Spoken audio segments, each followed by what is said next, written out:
Good morning. Thank you for having me. I can tell I'm at a cardiology conference. All you guys are wearing ties. You go to emergency doctors conference, it will never be a tie at 6:45 in the morning. I'm going to give you a little bit of insight in the emergency department world. It is very different. Dan got up there and said, y'all admit them all, every single one of them. And for heart failure, that's probably true. We do admit almost all of them, and I'm going to try to explain why. There's 141 million people who go to the ER today in 2019 over the course of the year. About 3.4 million of those will be with shortness of breath. And if you do the math for heart failure, it's about 1% of all ER visits are shortness of breath. So there's a disconnect there.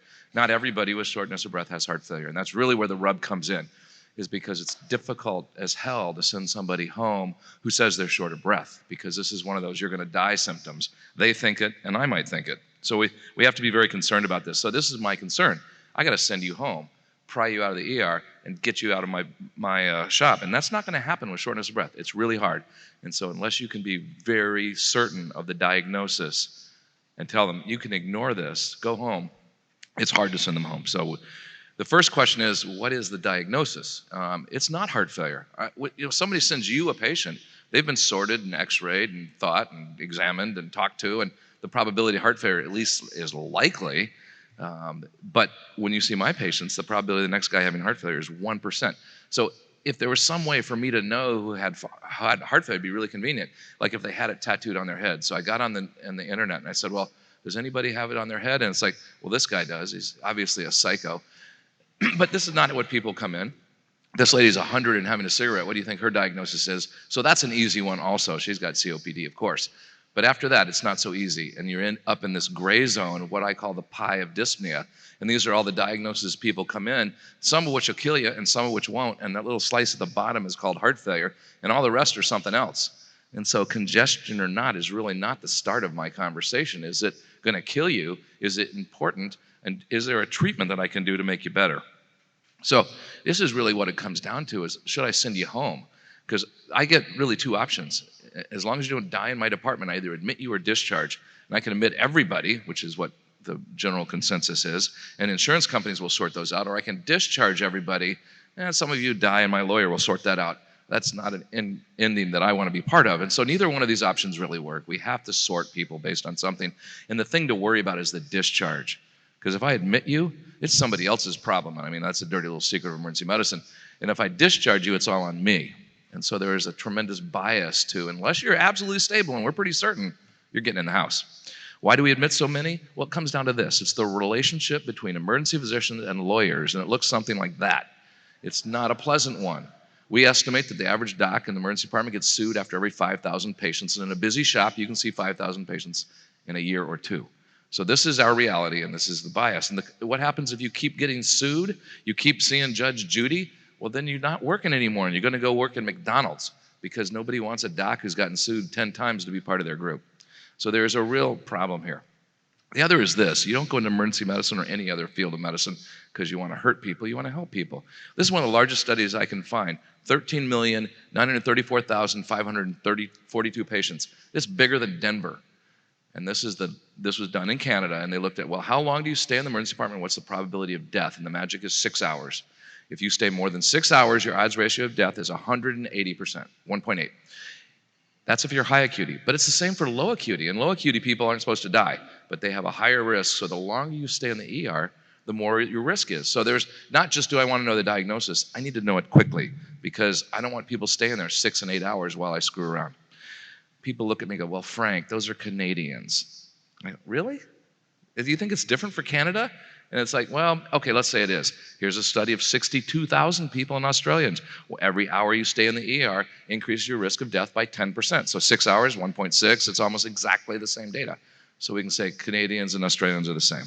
And the study I did, at the time I thought it was pretty big. It's 42,000 patients, but compared to these others, not.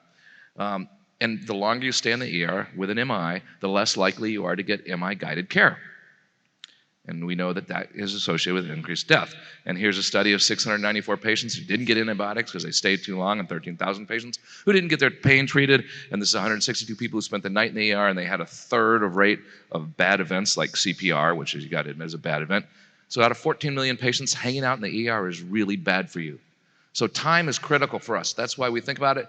If you give me a 4-hour test, I'm going to laugh at you because I can't use it. But a 45-second test, this becomes a real deal. This is something that if it provides me accurate, actionable data, I'm pretty much done. Here's the other challenge we have. This is the Press Ganey. I'm sure you're all familiar with that. They call your patients after you see them and say, did you like your doctor? Was it nice? Did he offer you a Chardonnay? And it is swings on time for the emergency department. If you look at this bottom part, if you stay in the emergency department for less than an hour, they love you. 90% of the patients will rate you well. But if you stay more than 4 hours, 22, 1 in 4, don't like you anymore. So this becomes another driver, patient satisfaction, which is now part of our reimbursement schedule. So it works like this: please save my life, but don't take too long, which is 2019. So this is my favorite song. It's called Closing Time. You don't have to go home, but you can't stay here. And 4 hours is the number. So that's how we think about it in the emergency department. And after that, we have to play emergency department roulette, which is somebody's got to go home or be admitted. It's a decision. So here's what we've been doing with the ReDS device. We just ask, in an unwashed, messy population like the emergency department, can it help us make a diagnosis in the undifferentiated shortness of breath patient, which is what we see. I want you to see what is the standard currently for that. If this is the B&P trial, 1,500 patients, they came in, the doctor had clinical judgment. The dirty secret in emergency department is everything happens fast. And how accurate can you be in 2 hours? Well, you're a hell of a lot better after 2 days. So clinical judgment gets you right about 74% of the time. In other words, you're wrong 1 out of 4. And if you add B&P to that, now we get up to 81.5. So you're wrong only 18% of the time.